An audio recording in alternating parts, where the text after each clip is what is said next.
तो आज का जो हमारा टॉपिक है योग की विधि और सिद्धि, तो भाई साहब के प्रैक्टिकल लाइफ का, प्रैक्टिकल जीवन का ये टॉपिक है। उसके उदाहरण भाई साहब हमारे सम्मुख है। तो वो भाई साहब उस टॉपिक को अपने अनुभव के आधार से आज हम सभी के सामने क्लियर करेंगे, विस्तार पूर्वक उस पर प्रकाश डालेंगे कि हम भी कौन सी योग की विधि अपनाएं, कैसे हम योग करें जो हमको भी योगक सिद्धि के रूप में हमारा योग हो जाए। तो योग की विधि और सिद्धि, आदरणीय राजू भाई साहब। ओम सर।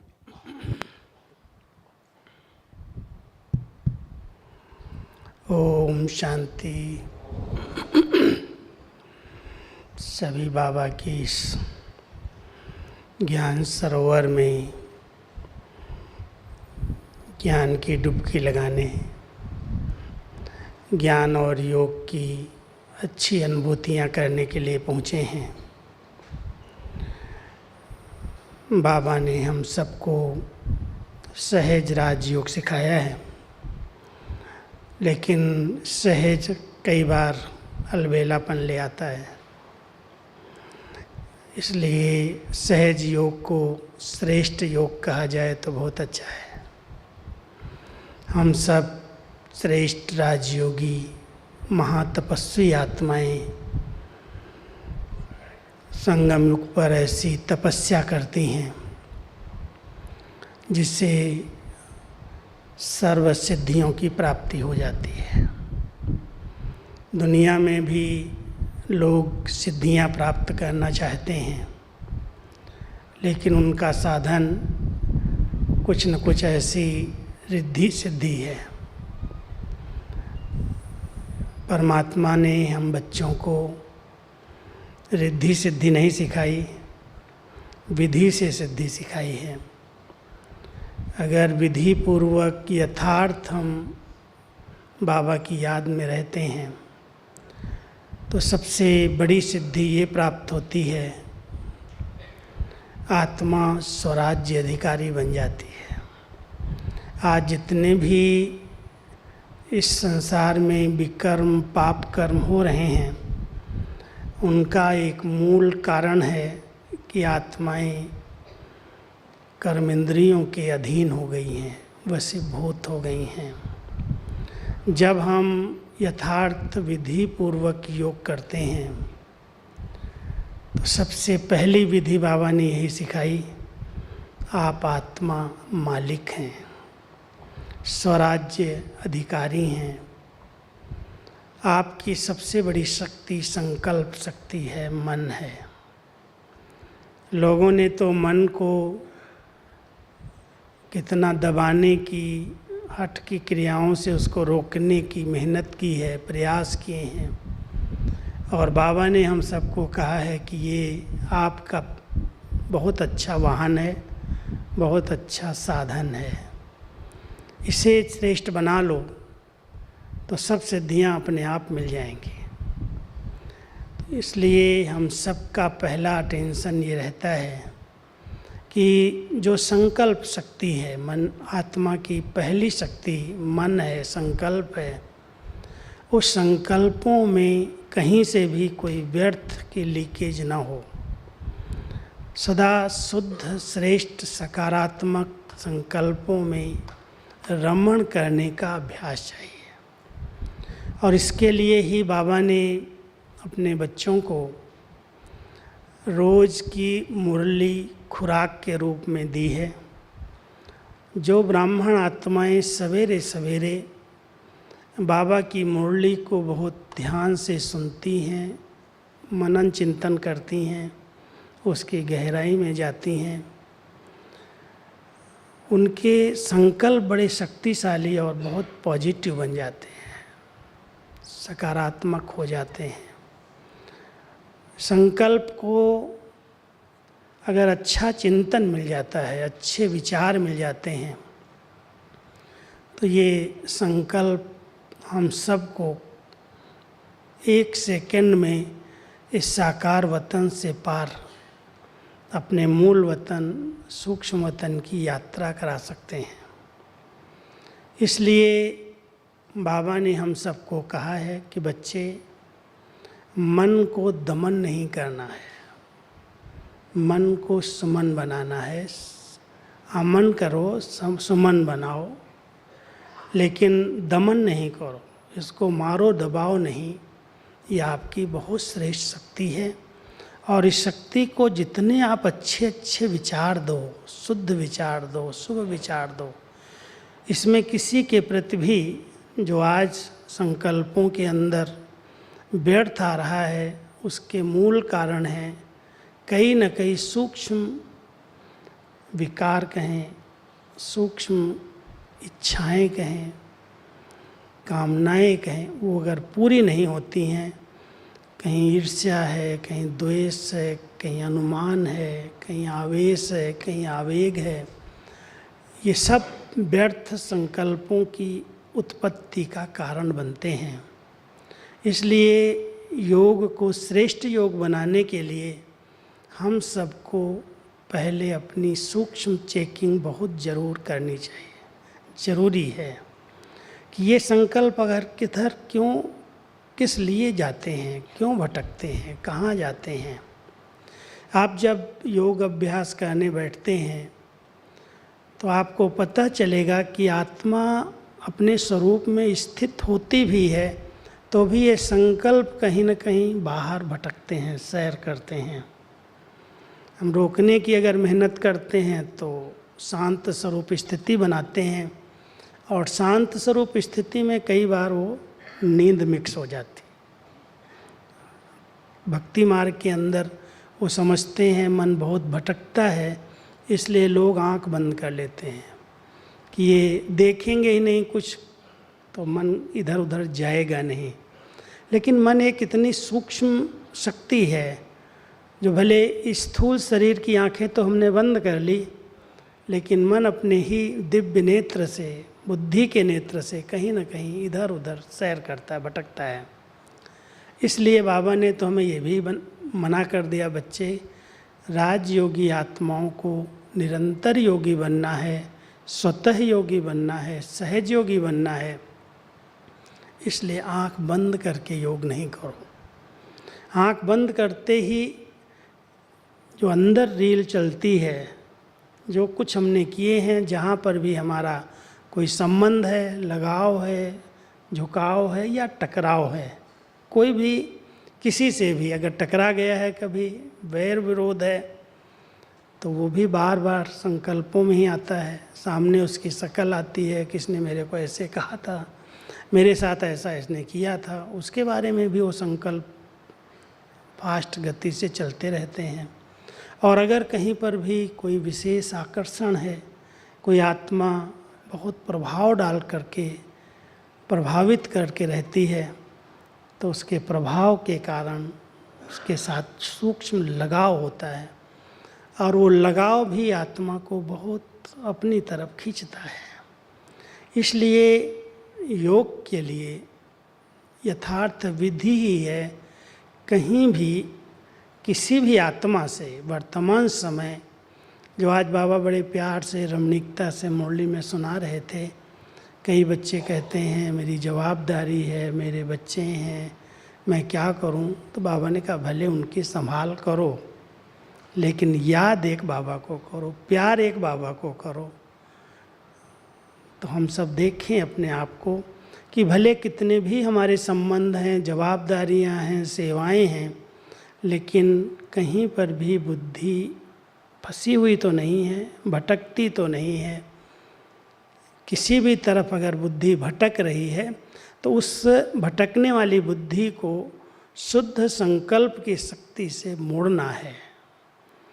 मारना नहीं है, लेकिन मोड़ देना है। मान लो आज आप कहीं योग अभ्यास कर रहे हैं और बार बार इधर उधर के संकल्प आते हैं, तो उसकी विधि अपनाते हैं कि भाई एक अच्छा सा बाबा के प्यार का गीत बजा दो, अच्छा वातावरण बना दो, कोई अच्छी कमेंट्री लगा दो, तो थोड़े समय में इधर उधर के विचार शांत होकर के उधर लग जाएंगे, और लग जाएंगे तो सहज योग के अच्छे अच्छे अनुभव होने लगेंगे।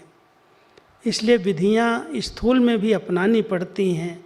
मान लो आज आप अमृत वेला करना चाहते हो, कई बाबा के बच्चे समझते हैं ये बाबा की पहली श्रीमत है कि मुझे अमृत वेले जरूर उठना है। उठ जाते हैं, नियम पालन करते हैं, लेकिन ऐसा कई बार हमने देखा है, जब जगह जगह पर जाना होता है, बहुत अधिकतर संख्या में लोगों को अमृत वेले की जो प्राप्तियां हैं उसका अनुभव नहीं है। बैठ जाते हैं लेकिन थोड़ी देर के बाद ही गुम हो जाते हैं। वातावरण भी ऐसा नींद का ही होता है। और अगर हमने अच्छे चिंतन नहीं किए, अच्छा कोई सामान लेकर के योग नहीं किया, फ्रेश होकर के नहीं बैठे, स्थान को चेंज नहीं किया, कई बार हम सोचते हैं अपनी चारपाई पर ही बैठ कर के योग तो करना है। स्नान करना या स्वच्छ होकर के, आँख मुख धो करके अच्छी तरह से फ्रेश होकर के फिर योग किया जाए, कुछ अच्छा वातावरण क्रिएट किया जाए, पहले अच्छे थोड़ा सा गीत बजा दिए जाएं, खूब उमंग उत्साह में अगर हम आते हैं, अच्छे नशे से खुशी के संकल्पों के साथ बैठते हैं तो अमृत वेला सफल हो जाता है। नहीं तो थोड़ी देर बैठते हैं और 5 मिनट 10 मिनट के बाद जो एक विधि मिली है, बहनों ने पहले ट्रेनिंग दे दी कि आप आत्मा एक शांत स्वरूप हैं, शांति धाम की रहने वाली हैं, शांति के सागर की संतान हैं, आप अपने स्वधर्म में स्थित होकर के अपने स्वरूप को देखो। अगर एक तरह का एक ही चिंतन से योग करते हैं रोज, तो ये योग बोर कर देगा, थका देगा। और वो योग की जो सिद्धियां प्राप्त होनी चाहिए, आत्मा को खुशी का अनुभव हो, हल्कापन अनुभव हो, कर्मेंद्रिय जीत आत्मा बनती जाए, उसकी पवित्रता की स्टेज बढ़ती जाए, जो भी आत्मा के निज गुण हैं, 7 गुणों का जो हमको पहला लेसन मिलता है, उन्हीं गुणों की वृद्धि की सिद्धि प्राप्त करने के लिए हम सब योग अभ्यास करते हैं। इन 7 गुणों को हमें 100% तक पहुंचाना है, उनको फुल करना है, और उनका सागर, उनका स्रोत बाबा ही है। और बाबा से मुझे वो सर्व गुण प्राप्त करने हैं, सर्व शक्तियाँ लेनी है, तो विधि यथार्थ होनी चाहिए। और विधि यही है कि आप रोज नए वैरायटी और नवीनता से योग करो।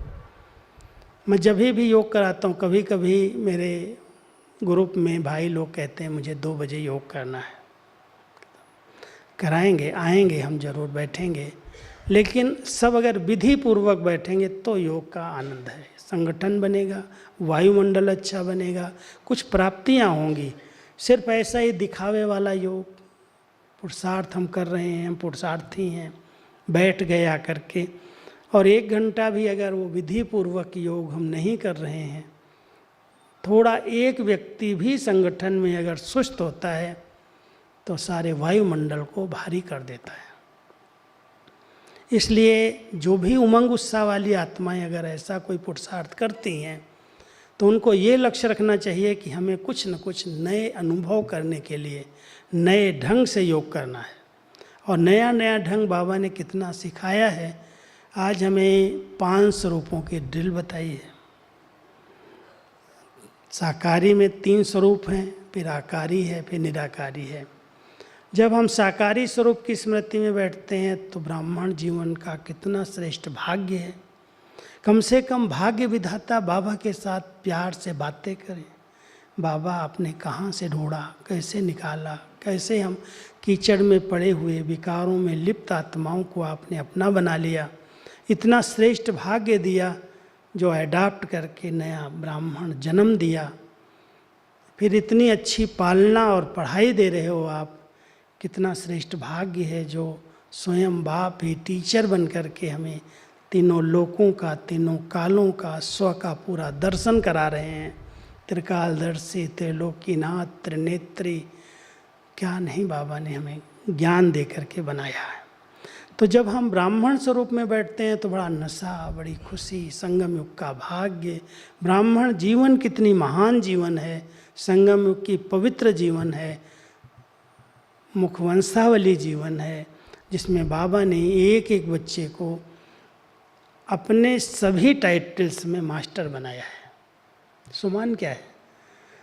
जो बाबा के टाइटल्स हैं वो कर्तव्य के आधार से बाबा को हमने टाइटल दिए और बाबा ने अपने बच्चों को उसका सम्मान दे दिया। बच्चे तुम मास्टर हो, मैं ज्ञान सागर हूँ तो तुम मास्टर ज्ञान सागर हो, मैं पवित्रता का सागर है तो तुम मास्टर पवित्रता के सागर हो, मैं शांति का सागर हूँ तो तुम मास्टर शांति के सागर हो।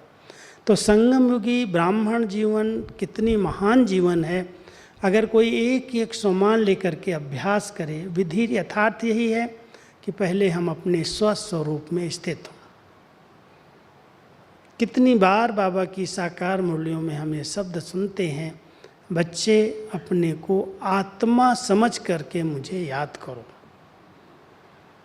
बाबा से हम समझते हैं मेरे से कोई रूरियान हो। कई कहते हैं मैं तो बाबा से बहुत बातें करता हूँ, बाबा का कोई रिस्पॉन्ड मिलता ही नहीं है। अब बाबा कोई ऐसे इस भाषा में, इस जबान में, कोई अपनी लैंग्वेज में तो रिस्पॉन्ड करता ही नहीं है। बाबा के पास तो लैंग्वेज है ही नहीं। अभी कोई मराठी में, कोई तेलुगु में, कोई तमिल में, कोई किस भाषा में, कोई गुजराती में, कोई मराठी में अगर बाबा से बातें करे तो और समझे इसी भाषा में, मुझे भी बाबा जवाब दे देगा।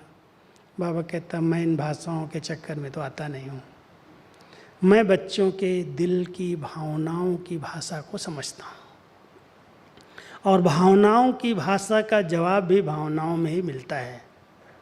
जितना भावना प्रधान, बहुत दिल से बाबा कहते हैं, हम बहुत भावना से उसको याद करते हैं, बाबा उसी भावना का फल अनुभव कराता है।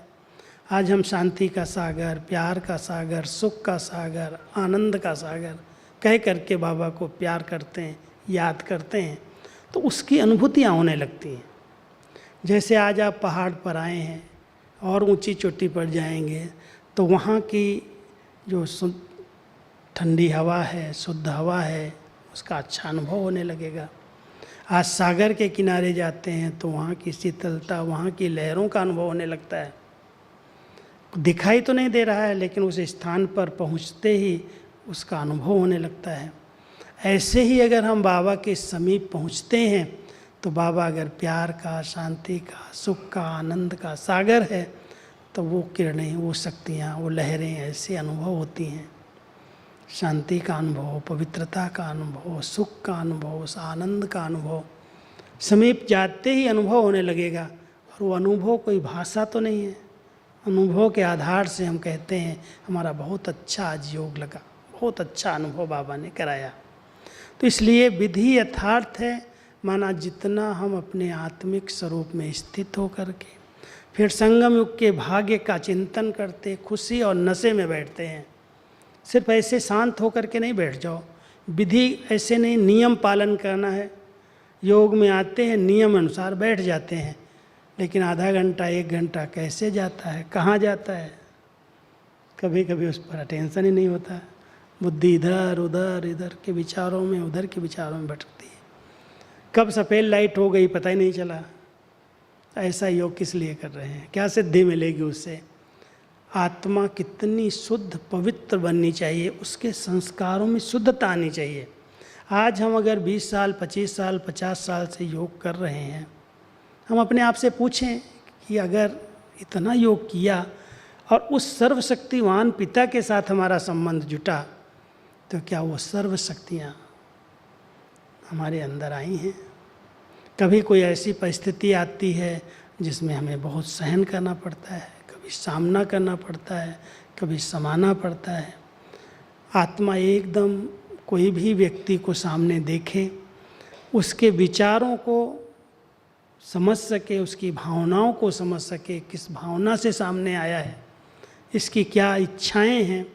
बाबा कई बार कहते हैं किसी भी आत्मा से संबंध संपर्क में आते हो, उसकी नब्ज को जान करके उसके संपर्क में आओ। उसकी नब्ज क्या है, वो क्या चाहना रखता है। आजकल की इस कलयुगी दुनिया में सबसे सेफ्टी का साधन है परखने की शक्ति। परख वही सकेगा जिसकी बुद्धि बिल्कुल स्वच्छ है, साफ है, जरा भी उसमें किसी भी प्रकार की मलिनता नहीं है। कोई भी प्रकार का अगर व्यर्थ और नेगेटिव चल रहा है, किसी के प्रति भी चल रहा है, मन स्वच्छ नहीं है, बुद्धि की लाइन क्लियर नहीं है, तब तक कोई भी आत्मा की, सामने वाली आत्मा के विचारों को, उनकी भावनाओं को आप समझ ही नहीं सकते। आज जो दुख और धोखा मिल रहा है, उस दुख और धोखे का मूल कारण है हम सब की परखने की शक्ति खत्म हो गई है। अच्छा, परख भी लेते हैं तो तुरंत निर्णय करके, राइट रॉन्ग समझ करके क्या करना है क्या नहीं करना है, क्या देना है क्या नहीं देना है, किस तरह से इसके साथ व्यवहार में आना है, निर्णय नहीं कर पाते। ये सिद्धियां प्राप्त होनी चाहिए हम सबको। अगर हमने विधि पूर्वक योग किया है तो क्या ये सिद्धियां हमें प्राप्त हैं? जो आत्मा बिल्कुल इतनी निर्मल, इतनी स्वच्छ, इतनी पवित्र है, जो किसी भी वायुमंडल में जाए उस वायुमंडल के प्रभाव में प्रभावित होने की बजाय अपना प्रभाव वहाँ डाल दे, कहीं पर भी कोई भी ठोकर उसको न लगे, कहीं वो फंस न जाए। क्योंकि कलयुग में फंसने और फंसाने की बहुत बड़ी माया है, और कई आत्माएं ऐसे एक दूसरे के समीप आते आते फंस जाती हैं, बंधन बना लेती हैं। बंधन में फंसने वाली आत्मा योगी नहीं बन सकती, और अगर योगी है तो बंधनों से मुक्त होता जाएगा। अपने आप वो बंधन चेक होंगे, पता चलेगा। क्योंकि आजकल कई आत्माओं को अपने बंधनों का पता ही नहीं चलता। इतनी सूक्ष्म रस्सियां हैं, जो बाबा कई बार कल या परसों की मुरली में कह रहे थे, एक मकड़ी की जाल की तरह इतने बंधन बना लिए हैं। पाठ बजाते, एक दूसरे के समीप संबंध में आते, और वो मकड़ी की तरह जाल ऐसी बन गई है जो फंस करके आत्मा उसके अंदर ही मर जाती है, शरीर छोड़ देती है। हम सब बाबा के बच्चे इस मकड़ी की जाल से निकलें। जो बाबा कहते हैं ना, पहले देह सहित देह के सब धर्मों को भूलो, तब मुझे याद करो। मामेकम शरणम व्रज, मेरी शरण में आ जाओ। बाबा की यथार्थ याद तभी रहेगी जब इन मकड़ी की जालों से, इन बंधनों से आत्मा फ्री होगी। और इसको बहुत सूक्ष्म आपको चेक करना पड़ेगा। बना लिया है, बुन लिया है, लेकिन जो समझदार मकड़ी होती है वो बुने हुए जाले को एक कोने में बैठ करके फिर से हप कर जाती, ख़त्म कर लेती है। और अगर उसके बीच में चली गई तो घूमते घूमते घूमते घूमते उसी के अंदर प्राण दे देती है, मर जाती है। हम सब बाबा के बच्चों को इस मकड़ी की जाल को बहुत समझने की ज़रूरत है। कहीं पर भी देह, संबंध, संस्कार, पदार्थ, वस्तुएं, साधन, सुविधाएं मुझ आत्मा को अपनी ओर खींच तो नहीं रही, बंधन तो नहीं है। चाहिए कि चाहनाओं में मैं फंसा हुआ तो नहीं हूँ। चेक करें। कई प्रकार की ऐसी सूक्ष्म चाहनाएं हैं, कामनाएं हैं, जो आत्मा को यथार्थ विधि पूर्वक याद करने नहीं देती, योग लगने नहीं देती, वो आत्मा को खींचती हैं। जब तक हम सब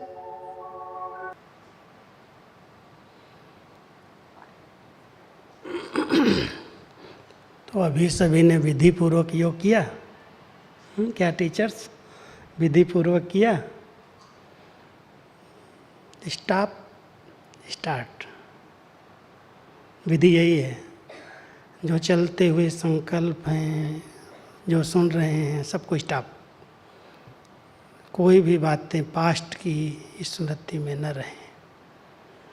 अपने स्वस्वरूप में स्थित हुए, बुद्धि से, मन से बाबा के पास पहुंच गए। बुद्धि देख रही है, उस स्वरूप का अनुभव कर रही है, और उसी संकल्प से वो यात्रा करके वहाँ पहुँच रही है। तो इस विधि से अगर हम योग करते हैं तो सिद्धियाँ ये प्राप्त हो जाती हैं कि कोई भी हद की आकर्षण आत्मा को आकर्षित नहीं करती।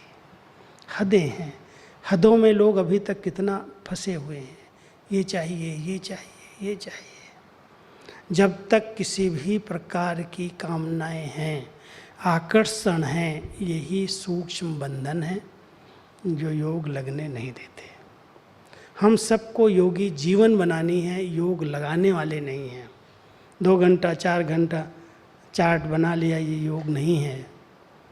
योगी जीवन है, और योगी जीवन में खाते पीते चलते बात करते कर्म करते बाबा की याद जैसे समाई हुई है, उसके ही निमित्त हम हैं। और कोई भी चीज़, कोई भी व्यक्ति, कोई भी वस्तु अगर मुझे आकर्षित नहीं कर रहा है, माना बिल्कुल बुद्धि की लाइन स्वच्छ है, क्लीन है, और बाबा की याद उसके अंदर समाई हुई है, तो हम सब बहुत सूक्ष्म रीति से अपने आप को चेक करें, अपनी ब्रेक को पावरफुल बनाओ। ब्रेक बहुत ढीली है, और ऊंची चढ़ाई पर अगर चढ़ना होता है तो पहले ड्राइवर ब्रेक को चेक करता है। अगर ब्रेक ठीक नहीं, ब्रेक लगाई नहीं जाती सब जगह, वहीं लगाई जाती है जहाँ कोई एक्सीडेंट होने वाला हो, जहाँ कोई ऐसी रुकावट आ रही हो, वहाँ पर ब्रेक लगा करके फिर मोड़ा जाता है, खड़ा नहीं किया जाता। बाबा ने हमें बहुत अच्छी ड्रामा की ढाल दी है, इसको हम कहते ब्रेक दी है। जो कुछ बीता, जो कुछ संबंध बने, हिसाब किताब बने, बंधन बने, अब ड्रामा की सीन हमें कह रही है वापस घर चलने का समय है। जाना है तो बिल्कुल हल्के होकर के जाना है। जहाँ पर भी कोई कर्म बंधन की रस्सी है, उस कर्म बंधन की रस्सी को काट देना है। चेक करो किस किस बंधनों में मैं आत्मा बंधी हुई हूँ। सेवा का भी बंधन है, बैठे योग में चल रहे हैं सेवा के संकल्प, बैठे योग हैं चल रहे हैं कहीं दूसरी जगह के संकल्प।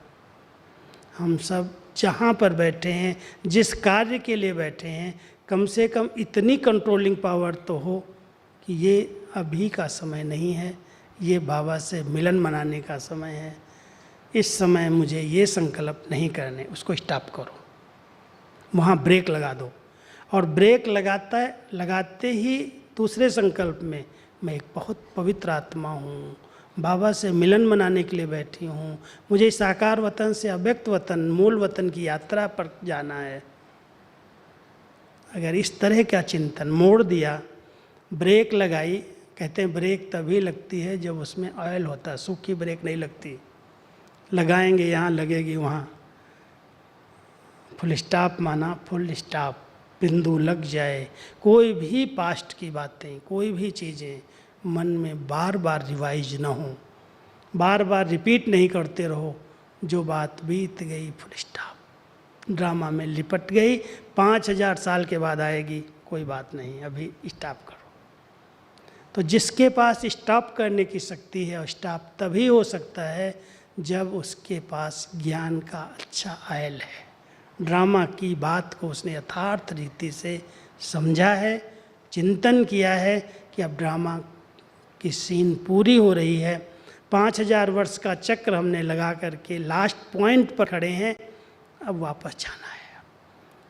इसलिए कोई हिसाब किताब नहीं बनाना है, नया हिसाब किताब नहीं बनाना। जो पुराने बने हुए हैं उनको बाबा की याद से, ज्ञान योग की शक्ति से कट करना है।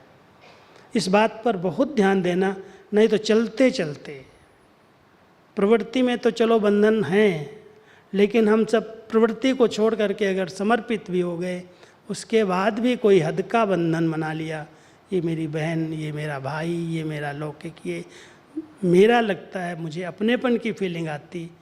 कई कह देते तो मेरी माँ लगती है, ये तो मेरी बहन लगती है, ये भी तो एक बंधन क्रिएट कर लेते हैं। हम सब आत्माएं हैं, भाई भाई हैं, हमें कोई भी दैहिक संबंधों के बंधन में अभी नहीं बंधना है, कोई नया हिसाब किताब नहीं बनाना है।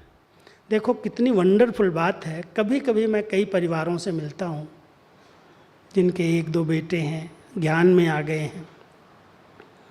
हम कहते हैं कलयुग में बाबा अपने बच्चों को ज्ञान दे करके अब कलयुग का बीज कलयुग की समाप्ति के साथ समाप्त कर रहा है।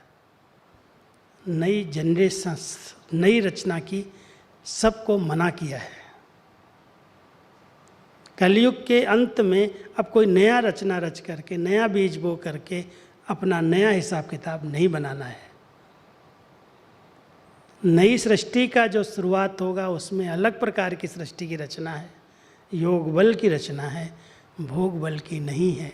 इसलिए इस कलयुग के अंत में कहीं पर भी कोई नया हिसाब किताब न बने। कोई कितना भी अच्छा हो, स्नेही हो, सहयोगी हो, बड़ा अच्छा मिलनसार हो, सेवाधारी हो, रूप रंग वाला हो, धन वाला हो, पैसे वाला हो, मुझे कोई से भी कुछ नहीं चाहिए। जिसको अपना भाग्य बनाना है तुम बाबा की भंडारी में करो, बाबा को करो, मुझे कुछ नहीं चाहिए। मैंने ही अपने को समर्पित किया। ब्रह्मा बाबा खुद कहता था मैंने ही अपने को समर्पित कर दिया, अब मुझे तुम्हारा लेके क्या करना है। इतना बाबा उपराम हो गए, सब कुछ संभाला, छोड़ा तो कुछ नहीं, लेकिन किसी में भी ममता नहीं। इतने बच्चों की संभाल की, इतने सब स्नेही सहयोगी बन के रहे, लेकिन किसी ने भी अंत समय में बाबा को अपनी तरफ खींचा नहीं। बाबा कई बार अनुभव सुनाते हैं अव्यक्त रूप में आकर के कि इतने स्नेही बच्चे मेरे सन्मुख हैं, इतनी सेवाएं हैं, बाबा जानता है इतना सब विस्तार होने वाला है, लेकिन शिव बाबा का बुलावा आया, आत्मा ऐसे निकली जैसे कोई मक्खन से बाल निकल जाता है। कैसी तपस्या की होगी, कभी विचार किया ब्रह्मा बाबा ने कैसी तपस्या की, जो अंत समय में कोई भी न देह याद आई, न संबंध याद आए, न स्नेही बच्चे याद आए, न कोई धन संपत्ति, न यज्ञ, कोई भी याद नहीं आया, और ऐसे आत्मा उड़ गई पंछी। हम सबको बाबा कहते हैं अब ऐसी तपस्या की ज़रूरत है, ऐसे विधि पूर्वक योग करो जो इस शरीर में है और शरीर से अलग है। इतनी अच्छी एकाग्रता, आपने सुना होगा ब्रह्मा बाबा ने इतना अच्छा अभ्यास किया। बच्चे ये गीत कविताएं किस लिए हैं? मुरली में गीत बंद करा दिया। लास्ट मुरलियों में 1 साल गीत नहीं है, 68 की मुरलियों में। बच्चे आवाज़ में आके गुड मॉर्निंग क्यों करते हो?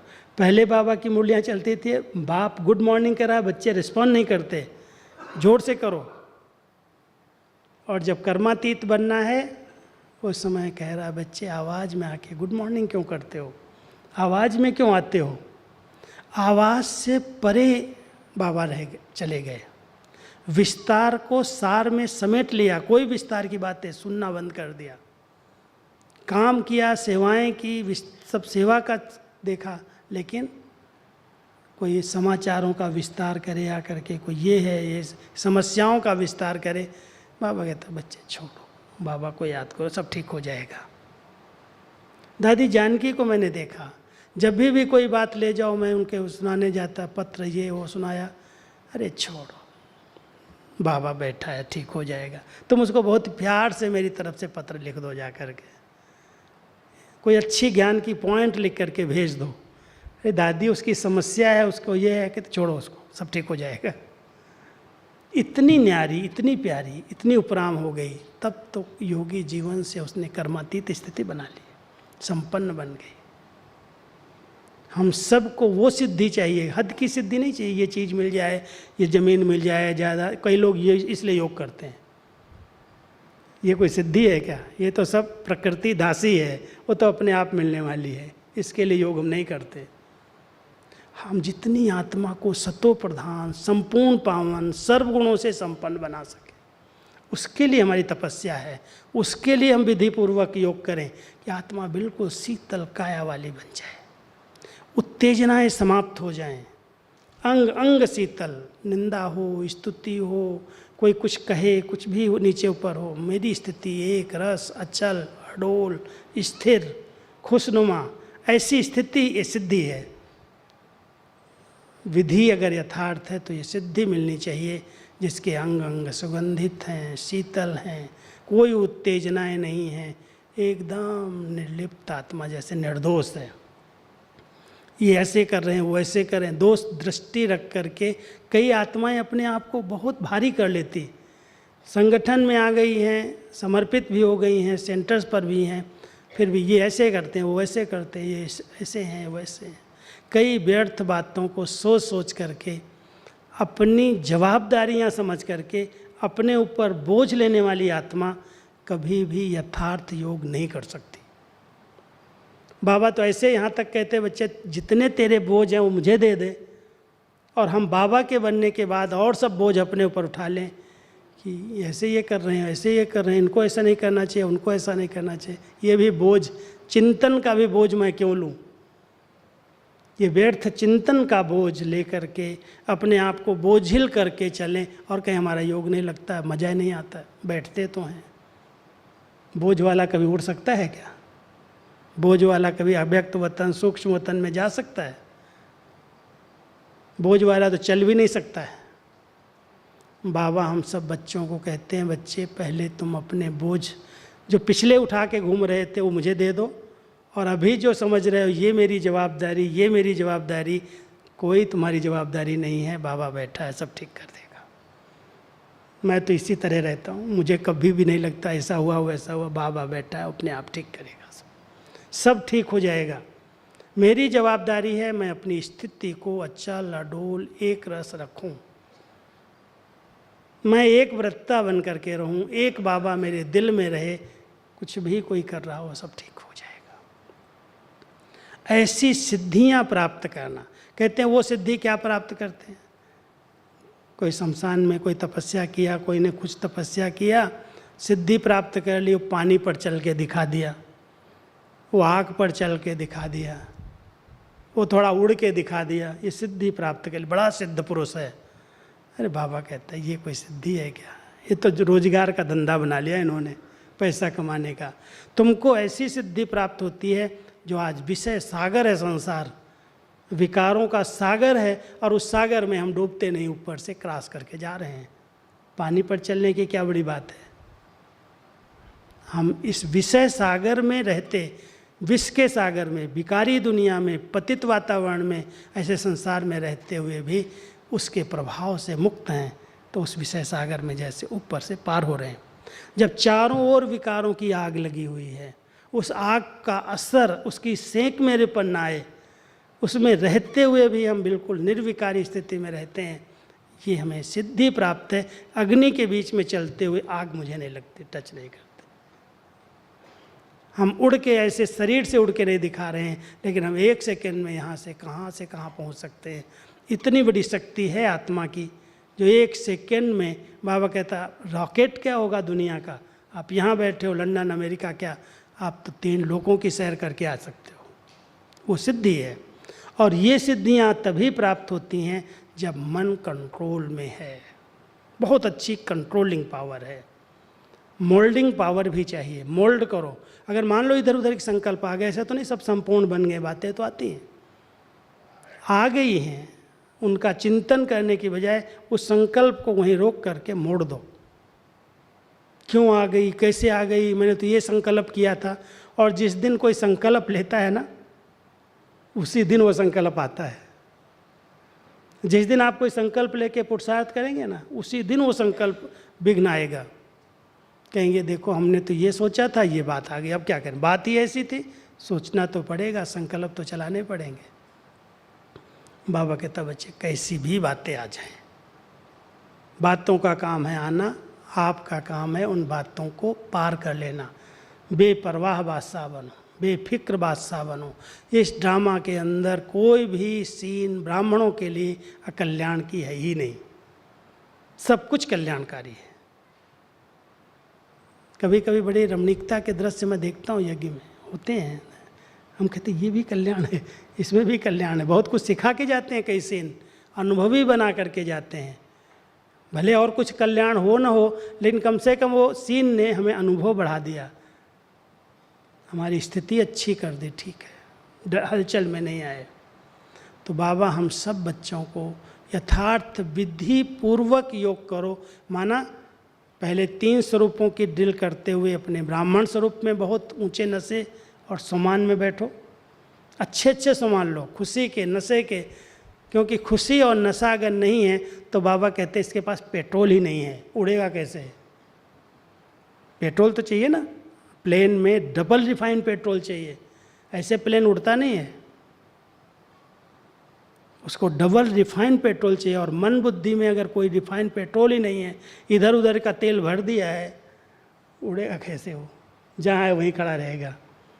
इसलिए बहुत नशे के, खुशी के, उमंग के, उत्साह के वाह वाह वाह वाह, वाह मेरा भाग्य, वाह क्या ड्रामा बनाया जो आप मुझे मिल गए, जिसको मैं इतना जन्म जन्म से पुकारा था वो मेरा बाबा बन गया।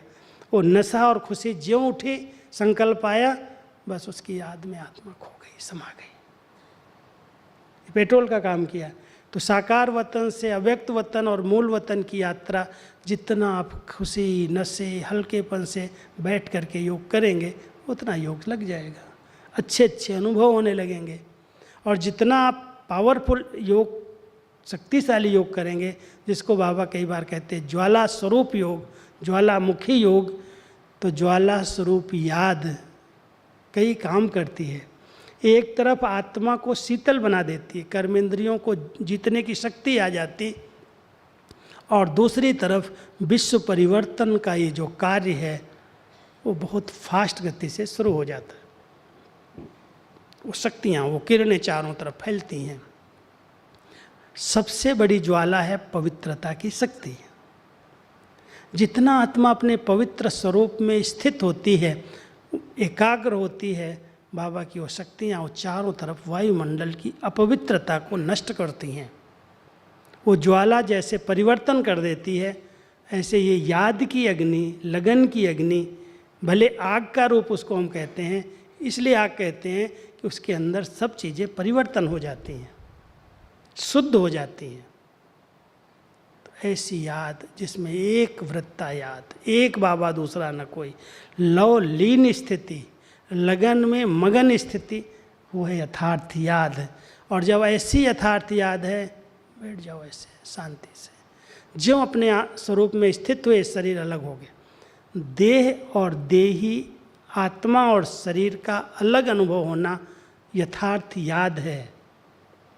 और जब अलग अनुभव होता है, अपने स्वरूप में स्थित हुए, मन की शक्ति से इस जगत से पार में आत्मा उड़ के जा रही हूँ। आत्मा कहीं नहीं जा रही है, लेकिन संकल्प यहाँ के मर्ज हो गए और वहाँ के इमर्ज हो गए। कई बार हमने सुनाया है, ये संदेशियाँ कहती हम बाबा के पास गए, बाबा ने ऐसे अनुभव कराया, बाबा ने ये दिखाया, बाबा ने ये दिखाया। आत्मा निकल के जा सकती है क्या?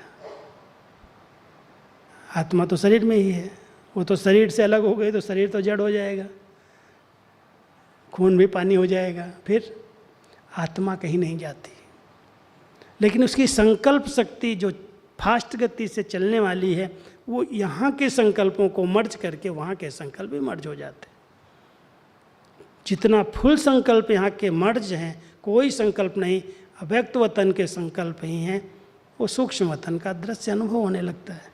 बाबा अपने बच्चों को कहते हैं उनको दिव्य दृष्टि का वरदान प्राप्त है, आप बच्चे दिव्य बुद्धि के वरदान से अनुभव करो। दिव्य बुद्धि, पवित्र बुद्धि, और बुद्धि का अनुभव सदा काल का हो जाएगा। इसलिए हम सब बाबा के बच्चे इस साकार जगत की जहाँ जहाँ भी बातें आती हैं बुद्धि में, उनको स्टॉप करें और अपने स्वस्वरूप में, स्वधर्म में स्थित होकर के अव्यक्त लोक, मूल वतन, इसकी यात्रा करें, उसके अनुभव करें। आज अव्यक्त वतन का वर्णन संदेशियों ने क्या किया है कि बहुत शीतल लाइट है चारों तरफ, हजारों चंद्रमा की लाइट जैसे, बहुत तेज लेकिन बहुत शीतल है, वो लाइट है सूक्ष्म वतन में। और वहाँ फरिश्ते के रूप में सब आत्माएं संपूर्ण स्वरूप में दिखाई देती हैं। ब्रह्मा बाबा अपने संपूर्ण स्वरूप में इस समय स्थित हैं और शिव बाबा उनके तन में हैं लाइट के। वहाँ जाके संदेशियाँ उनसे मिलती हैं। तो सूक्ष्म वतन का अनुभव करते, अपने फरिश्ते ड्रेस का अनुभव करो। मैं एक लाइट हूँ, मैं एक चैतन्य शक्ति हूँ, मेरे चारों ओर एक बहुत अच्छा लाइट का आभा मंडल है। चिंतन करते करते उसके स्वरूप में स्थित हो जाओ। ऐसा फरिश्ता स्वरूप जिस पर बाबा की दिव्य शक्तियों की लाइट आ रही है, और मैं आत्मा इस संसार के सब रिश्तों से पार हो गई। फरिश्ता माना जहाँ कोई भी फर्श से रिश्ता नहीं, जिसका फर्श से रिश्ता नहीं वही फरिश्ता है। इस देह से, संबंधों से, पदार्थों से कोई उसका रिश्ता नहीं। फरिश्ता स्थिति बन जाती, और फरिश्ते स्थिति से वो सैर करके कहीं भी पहुंच सकता है, सेवा कर सकता है, मदद कर सकता है, अनुभव करा सकता है। ये योग की यथार्थ विधियों में आता है। पहले साकारी याद, फिर आकारी याद, फिर निराकारी, फिर पूज्य स्वरूप में अपने स्थित हुए, भक्तों की मनोकामनाएं पूरी कर रहे हैं, दर्शन से आत्माएं प्रसन्न हो रही हैं। बाबा ने मुझे एक चैतन्य मूर्ति बनाया है, मैं बाबा की प्रिय मूर्ति यहाँ इस मंदिर में विराजमान हूँ। बैठ जाओ ऐसे मूर्ति में। मूर्ति माना एकाग्रता, बहुत अच्छी एकाग्रता। मूर्ति माना बहुत ऊंची भावनाएं, सबके भक्तों की भावनाओं का बाड़ा देने वाली, सबको सबकी मनोकामनाएं पूर्ण करने वाली। मैं इष्ट देवी हूँ, इष्ट देव हूँ, कुल देवी हूँ, कुल देवता हूँ। उस समान में स्थित होकर बैठो, भक्तों को साक्षात्कार करो, अनुभव करो। कितनी लाइन है, दुखी अशांत आत्माएं पुकार रही हैं, भटक रही हैं, मैं आत्मा उसी स्वरूप में स्थित होकर के उन्हें उनकी मनोकामनाएं पूरी कर रही हूँ। पूज्य स्वरूप में स्थित हो जाओ, फिर देव स्वरूप में स्थित हो जाओ। कितनी आत्मा सत्व प्रधान है, प्रकृति पावन है, सब प्रकार के वैभव हैं, आत्म अभिमानी स्थिति है। आत्मा सर्व कलाओं से, सर्व गुणों से, सर्व प्रकार की संपत्ति से संपन्न है, भरपूर है। वो रॉयल्टी, वो पर्सनालिटी अनुभव होने लगे। हम कई बार कहते हैं हम देवता बनने वाले हैं, लेकिन देवताओं की रॉयल्टी कहाँ तक आई है? उस संस्कारों को हमने कहाँ तक कैच किया है?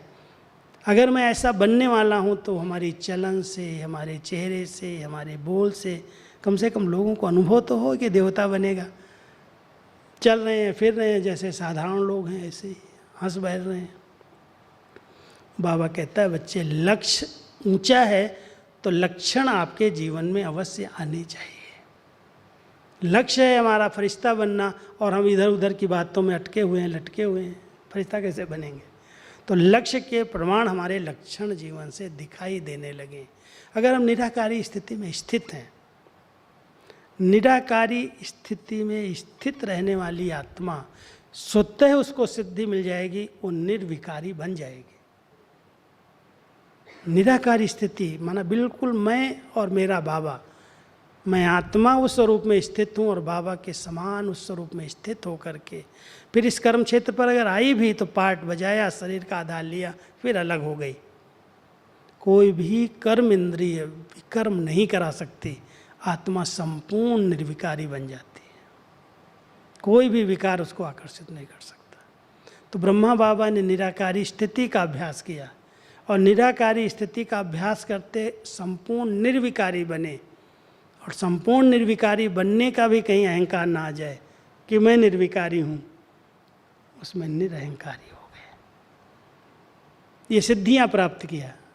इस विधि थी निराकारी स्थिति की, और सिद्धि थी निर्विकारी और निरअहंकारी की। हम सब बाबा के बच्चे ऐसी विधि पूर्वक योग करें जो आत्मा बिल्कुल निरअहंकारी बन जाए, बहुत नम्रचित हो जाए, निर्माणचित हो जाए। कई बार बाबा कहते थे, ब्रह्मा बाबा कई बार अनुभव कराते थे, जैसे छोटा बच्चा होता है ऐसे बाबा एकदम कोमल हो गए, जैसे हड्डियां ही नहीं शरीर के अंदर। इतना बाबा ने अपने देह अभिमान को गला दिया। नम्रचित, निर्माणचित, निरअहंकारी, मिलनसार, वो सब विशेषताएं जो ब्रह्मा बाबा में आ गई, दादियों में आ गई, हम सभी भी विधि पूर्वक अगर योग करेंगे तो ये सब सिद्धियां हमारी दिखाई देंगी। अगर हम 10 साल 20 साल से योग कर रहे हैं, हमारा गुस्सा ही नहीं शांत हुआ है, हमारे संस्कार ही शीतल नहीं हुए, वही कुवचन निकल जाते हैं, वही जोश में बोल देते हैं, क्या लगेगा? इतने समय से ज्ञान में चल रहा है, योग कर रहा है, जरा भी संग का रंग नहीं लगा। अगर बाबा कहता पारस के साथ लोहा भी टच हो जाए तो पारस बन जाता है, और शिव बाबा जो परम पवित्र है उसके साथ हम कहते हैं हम कंबाइंड रहते हैं। क्या कंबाइंड रहने वाली आत्मा की पवित्रता की स्टेज बढ़ेगी नहीं? उसके साथ रहना है, उसके साथ हम हैं, जुड़े हैं, जुड़वा हैं, और वो शांति का सागर और मैं अशांत हो रहा हूँ, वो पवित्रता का सागर और मुझे अपवित्र विचार टच कर रहे हैं, माना मैं कंबाइंड नहीं हूँ, मेरी विधि ठीक नहीं है, सिर्फ चिंतन है, संकल्प कर रहे हैं लेकिन अनुभव नहीं है। आप 1 घंटा भी अगर शिव बाबा के साथ कंबाइंड हो जाओ, कितना संग का रंग लग जाएगा। आज एक किसी भी व्यसनी के साथ, शराबी के साथ, बीड़ी पीने वाले के साथ, कुवचन बोलने के वाले पर चिंतन करने वाले के साथ 1 घंटा बैठ जाओ, आपकी बुद्धि में धीरे धीरे धीरे धीरे वो सब भर देगा, वैसे ही विचार चलने लगेंगे। उसके संग का रंग बहुत जल्दी लग गया। और शिव बाबा के संग हम 50 साल से रहे, हमारे संग उसका संग लगा ही नहीं मुझे। अगर नहीं लगाया माना विधि ठीक नहीं है। उसका संग दिखाई देना चाहिए। शिव बाबा के संग रहने वाली आत्मा, उनकी याद में रहने वाली आत्मा कितनी निर्मल, निर्माण, निर्दोष, निर्विकारी, संपूर्ण पावन बन चुकी है। हमारी चलन से, हमारे चेहरे से, हमारे हाव भाव से, हमारे व्यवहार से लोगों को ये अनुभव होना चाहिए। तब कहेंगे यथार्थ विधि पूर्वक याद है। जिस संकल्प से हम जहाँ पहुँचना चाहें पहुँच सकते हैं। इतनी हमारे अंदर कंट्रोलिंग पावर है, रूलिंग पावर है, मोल्डिंग पावर है, जो हम अपने संकल्पों को, अपने को मोल्ड करते, दूसरे के लिए नहीं सोचते, अपने पर कंट्रोल करते हैं कि मेरा संकल्प इधर क्यों जा रहा है, इधर नहीं, हमारा काम नहीं, मेरा कोई लेना देना नहीं इस बात से। ऐसी एक स्थिति बनाना है, विधि पूर्वक याद करना, मैं एक लाइट हूँ, मैं एक ज्योति स्वरूप आत्मा हूँ। चिंतन तो करना पड़ेगा, क्यों बहुत समय देह भान में रहे हैं, इसको नेचर बना दिया, नेचुरल हो गई। और बाबा भी मेहनत कर रहा है कि मेरे बच्चों की स्थिति नेचुरल देही अभिमानी बन जाए। अब देही अभिमानी स्थिति नेचुरल बने, उसके लिए कुछ समय तो एकांत में बैठना पड़ेगा। ऐसी एकाग्रता हो, ऐसा एकांत हो जैसे एक के अंत में आत्मा चली गई, एकाग्र चित्त, कोई संकल्प नहीं।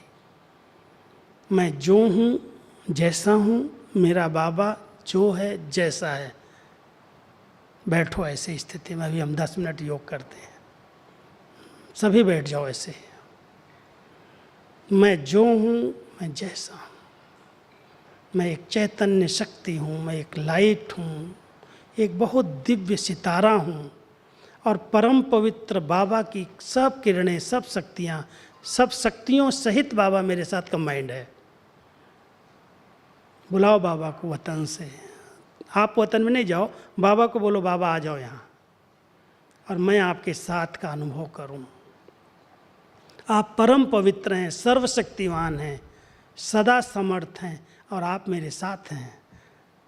मैं आपके संग के रंग में रंग जाऊँ। तो सब उसी स्वरूप में बैठो। देखो वो शक्तियाँ अनुभव होती हैं। वो सर्वशक्तिवान है, लाइट है, माइट है, ज्ञान सूर्य बाबा हमारे सामने है, सन्मुख है, समीप है। मैं आत्मा उनके साथ हूँ। सब भ्रकुटी आसन पर उसको बुलाओ, कंबाइंड स्वरूप का अनुभव करो।